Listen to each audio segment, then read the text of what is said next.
Bonjour à tous et bienvenue dans notre matinale. Ce matin, j'ai choisi un texte qui se trouve dans Matthieu 5, versets 33 à 37. Vous avez encore appris qu'il a été dit à nos ancêtres, « Tu ne rompras pas ton serment.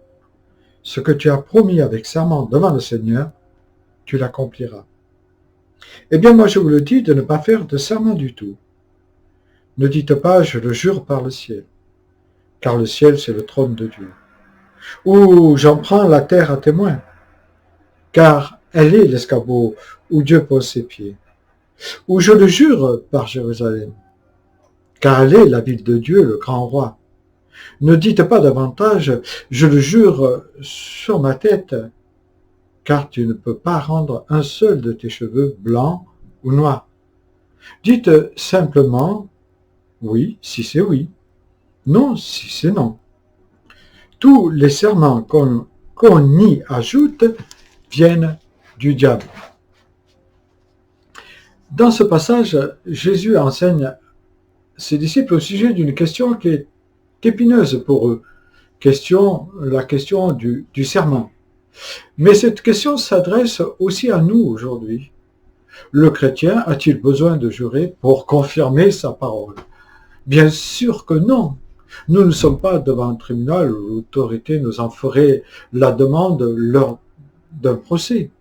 Ce n'est pas dans ce contexte-là que Jésus invite à ne pas prêter serment.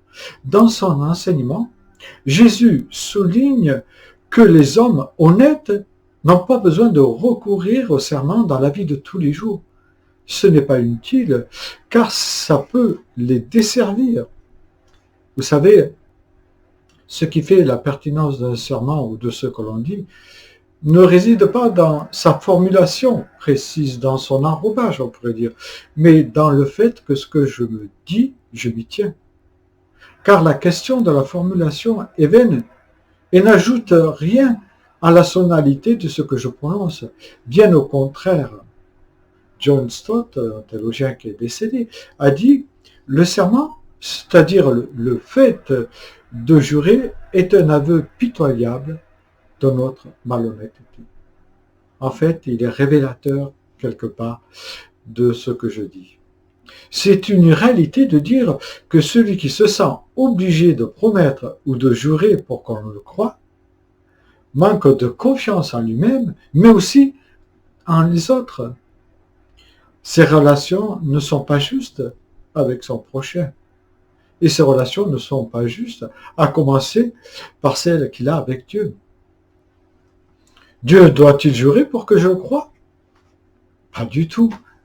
Parce qu'il dit, tout ce qu'il dit dans sa parole, je le crois. Et est-ce que je me sens obligé, moi, de jurer ou de promettre pour que les gens me croient?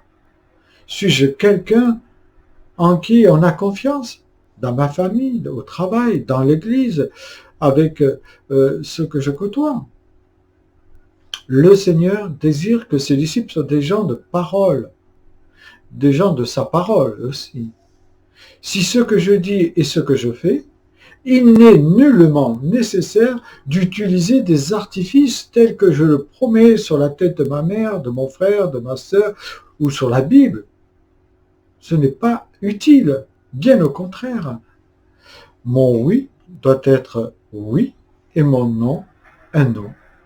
Le reste, nous dit Jésus, vient de l'adversaire qui sait très bien utiliser cela pour détruire mes relations de confiance avec les autres.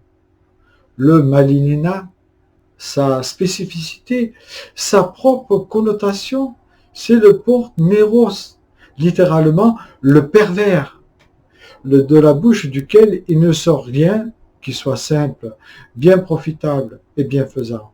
C'est pour cette raison que le Seigneur nous dit simplement de dire oui quand il est question de oui et non quand il est question de dire non. Si nous voulons être en relation saine avec Dieu, avec soi-même, avec les autres, on a besoin d'une parole qui tient et qui se tient au fond de chacun. Un oui est un oui et un non est un non. C'est elle aussi qui nous maintiendra droits, qui nous évite de vivre courbés, mais surtout d'être tordu, d'avoir un témoignage qui est en fait un demi-mensonge. Pour former une communauté et un vivre ensemble en pleine société, on a besoin que les paroles dites soient vraiment dites comme elles ont été entendues. Comme l'a écrit un terre, les serments apparaissent parce que les hommes sont trop souvent menteurs. Et je terminerai par cette parole de Maurice Rey qui a dit un jour qu'il y a les croyants qui comptent sur Dieu et il y a les fidèles sur qui Dieu peut compter. Que le Seigneur puisse compter sur ta fidélité de ta parole et que ton oui soit un oui et ton non soit un non. Bonne journée.